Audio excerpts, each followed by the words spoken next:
Bonjour à tous et bienvenue dans la caverne de Radrogor. Hier, AMG a présenté les personnages qui sortiront cette année 2023 après la boîte de base du futur jeu Star Wars Shatterpoint. Donc la vidéo sera assez rapide puisque aucun point de règle ou de gameplay n'a été évoqué, uniquement les images des futurs personnages. On commence par cette illustration de la mère Talzin, donc des Sœurs de la Nuit. Et voici les figurines, donc la mère Talzin, Savage Opress en secondaire, et puis les Sœurs de la Nuit en support. On passe à un sage Jedi nommé Mace Windu, qui sera épaulé par le commandant Clone Pons et les ARF Troopers en soutien. Les ARF Troopers, c'est le 91e corps de reconnaissance, donc normalement des soldats plus agiles mais équipés plus légèrement pour pouvoir se déplacer plus rapidement.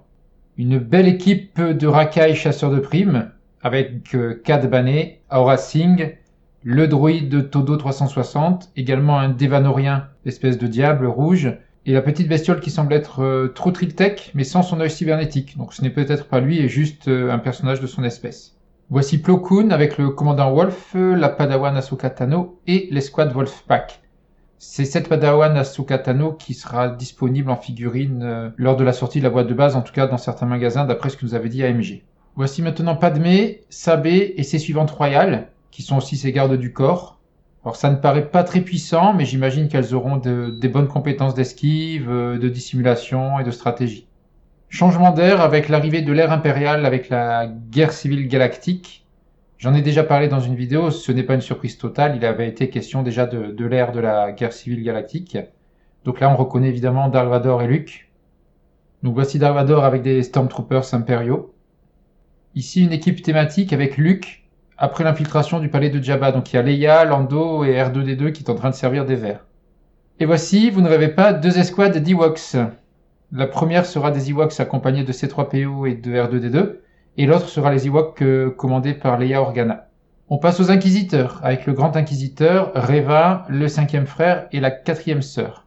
D'après ce que j'ai compris, le cinquième frère et la quatrième sœur seront pour la première fois dans le jeu des unités de support différentes, et si j'ai bien compris, il faudra choisir l'une ou l'autre.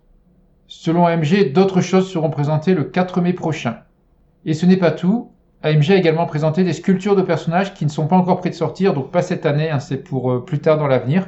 Mais on a une petite idée avec ici Iden Versio et son petit robot droïde, Han Solo, le Mandalorien et l'enfant, l'équipage au complet du Ghost, enfin Hondo Naka a également été cité, mais là on n'a pas eu d'image de la sculpture. J'en ai terminé. Nous avons donc vu les futurs personnages qui sortiront dans Shatterpoint cette année, plus les sculptures des personnages qui sortiront un peu plus tard. Donc vous voyez, il y a beaucoup de choses. Il y a la guerre civile galactique, il y a des racailles, il y a vraiment dans l'Orient, Iden Version, il y a vraiment de tout, donc pour tous les goûts. Si vous voulez tout acheter parce que ça donne trop envie, ça va revenir vite très cher. Moi pareil, donc je ne sais pas, si j'essaie de me rester sur certaines périodes ou certains personnages, peut-être que ce serait le plus raisonnable de prendre ceux qu'on a envie et pas forcément tous. Je sais pas, par exemple, si Padmé avec ses suivantes, alors c'est pas sexiste, mais c'est juste que ce sont pas vraiment des soldats, donc je sais pas si elles vont attirer beaucoup de monde à l'achat.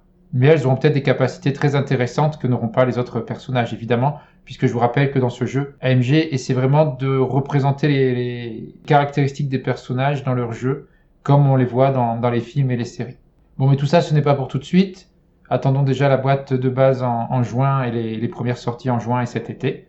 Et puis en attendant, bien sûr, continuez à me suivre, à vous abonner à la chaîne, à commenter et à nous rejoindre aussi sur le Discord Shatterpoint et X-Wing, dont je vous mets le lien en commentaire. Merci et à bientôt.